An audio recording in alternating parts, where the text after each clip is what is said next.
1 John 2:15. Do not love the world or the things in the world.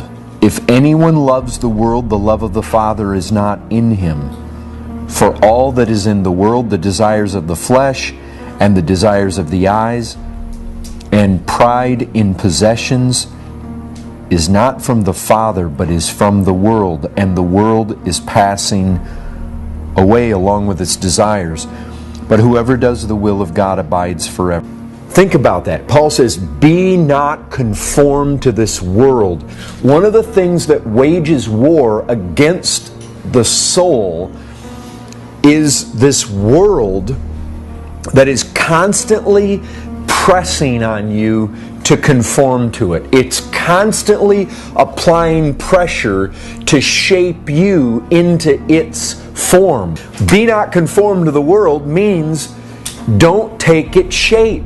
Don't allow its realities, its attributes, its character to get somehow molded into your life. A world that is constantly trying to stain us and constantly trying to conform us to it. And it's a pressure. And I have to believe all the more in our day. You know, the truth is, people were people 200 years ago. But look what they didn't have. I mean, do you know how much of the world comes at us through computers and televisions? Do you realize how much? I mean, 100 years ago, they didn't have those things. I mean, right now, do you know how many people are camped in front of a television across our city right now? If you were to guess percentage-wise, 80% probably. In front of a television right now. I mean, you want the perfect indicator of where the world's at? Look at the world's advertising. That's such an easy and yet very profound indicator of where society is, where the world is. Basically, advertising, it shows you the very heart of what this world's all about. I mean, it shows you what it thinks about sex, it shows you what it thinks about alcohol, it shows you what it thinks about money, about making the other guy look stupid, about self-exaltation, how you ought to dress, what sports stars you ought to worship. The influence that we're exposed to today is just astronomical. Do you guys realize these smartphones that have internet access, they can play movies on it? Do you realize just in the palm of your hand what you have access to today? You've got all this garbage and it's seeking to stain and seeking to conform. Brethren, you got to fight. If you just lay down, this thing will chew you up. Brethren, we got to do battle. Remember, there are anti-soul forces that we're dealing with, and the world is one of them. And all those passions flow right out of this world. This concept of passions and lust is very closely associated with the world. Like 1 John 5:19, we know that we are from God, and the whole world lies in the power of the evil one. What you have is a world order, a system. It's the way the world is, the way the world thinks, the way the world operates. And the devil, and based on what it seems from Scripture, a third of these angels that fell in large numbers, they operate in this world. You get glimpses, like in Daniel, of the Prince of Persia. Definitely not a human being. This Prince of Persia did battle with an angel that was coming to Daniel, resisted him. Michael the archangel had to be dispatched to get him through. We're looking at cosmic forces, just like it talks about these authorities, these powers in heavenly place. They control nations and governments, and there seems to be a hierarchy and a working, and they basically control this world to destroy. That's what he comes for, to destroy, to deceive, to kill. He is cruel in his ways. He comes to do battle against the church. You guys need to get this. There is such a being who it seems at one time was some kind of crowning cherub. He was one of the most, if not the most, glorious of the angelic beings. So you've got to know that he had wisdom and knowledge of unbelievable capacity, and he fell, and he took a third of the angels with him. Brethren, he exists to destroy God's people. When you see this dragon in the book of Revelation, I'll tell you what he's doing. He's chasing this woman.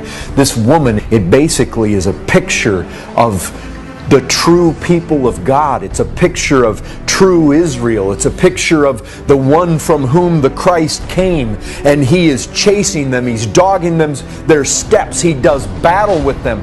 Brethren, he is going about seeking to destroy. And what you have to realize is he is in control of this world. The prince of the power of the air, he rules here.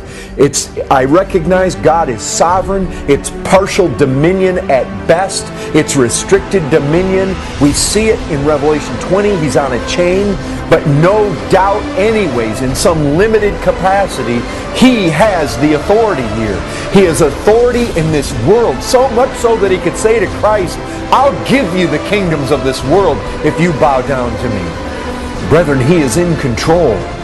And if you think about that for a second, here we are, put out into the midst of the world as servants of Christ to declare his glory and his gospel.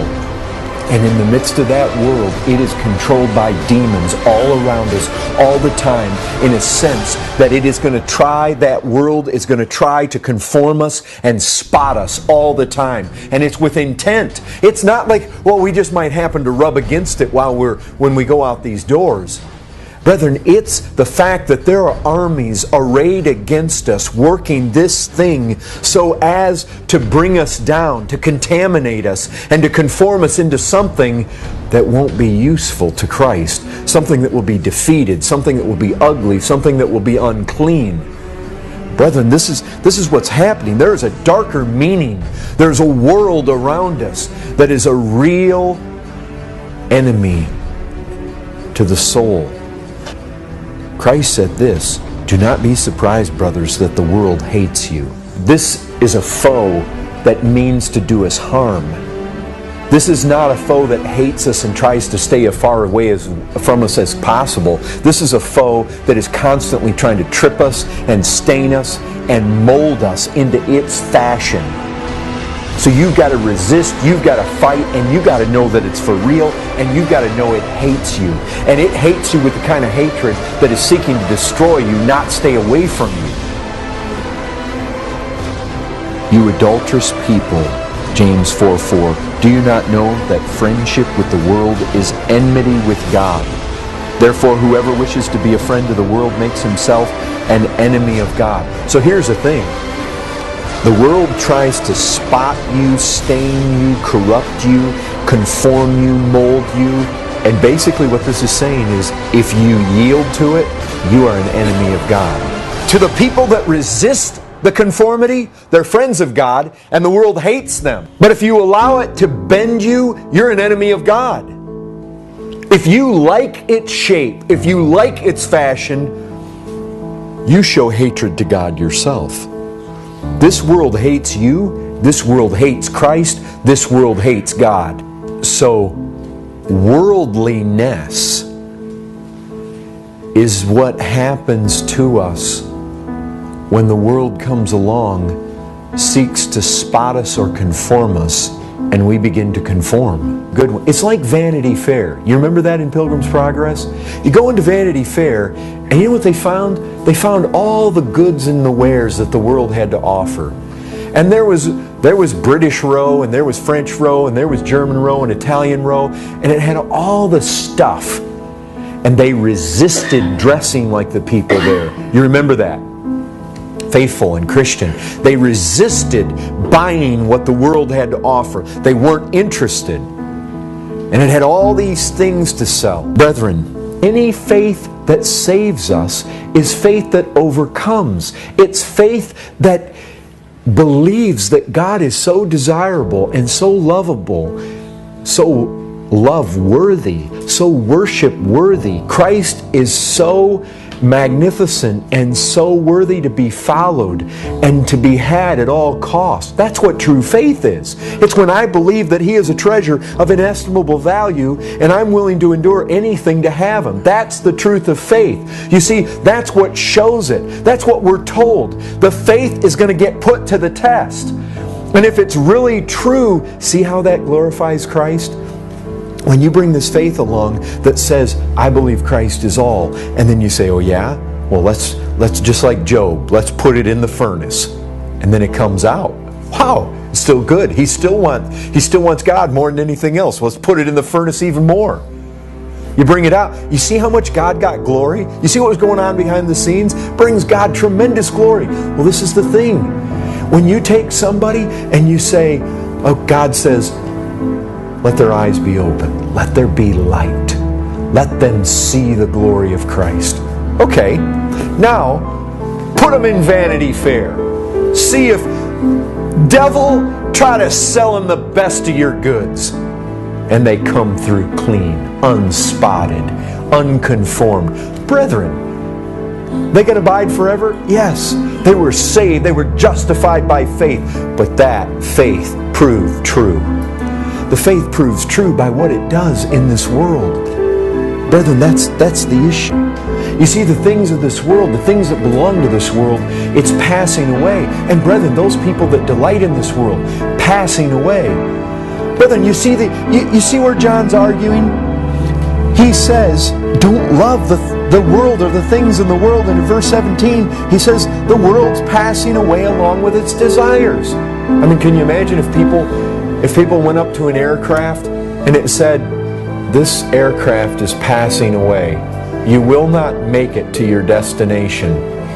But climb on board and enjoy, because until it passes away, there's going to be lots of partying, lots of fun. You see, that's what Vanity Fair is. All these people partying, all these people living it up, all these people having fun, but death is just around the corner. That's what that aircraft says. Passing away. This is what John's arguing. He's saying, don't get on board that plane. The ship's going to sink, folks. Don't get on there. And you see what he's saying is, if you love the world, you hate God. You can't have both. You either love God or you love the world. It's the fight to not compartmentalize my life. This is what strikes me. It's the fight to not say, okay, this part of my life is sacred. This part of my life, it's ordinary. It's secular. Which a lot of people do that. I mean, people all over the place try to give God His due on Sundays, maybe some of the real good ones on Wednesdays. But brethren, even though we would look at that and maybe we would say, well, yeah, Sunday morning Christians are no Christians at all. But brethren, we can still get in the place where there's parts of our life. You see, this is the issue. This is the key. Brethren, I'll tell you this. If you have a segment of your life that you find, you know what? I never think to thank God doing that. I don't even think of God while I'm doing that. In fact, that part of my life is kind of reserved to almost forget Him. Not that we would say it purposely, but when we get into that segment of our life, we kind of just forget Him. He drops out of the picture. Brethren, that's worldly. Dump it. Be done with it. What God is saying to us is whatever you do, you need to do for His glory. Whatever you do, you need to do that He be central to it.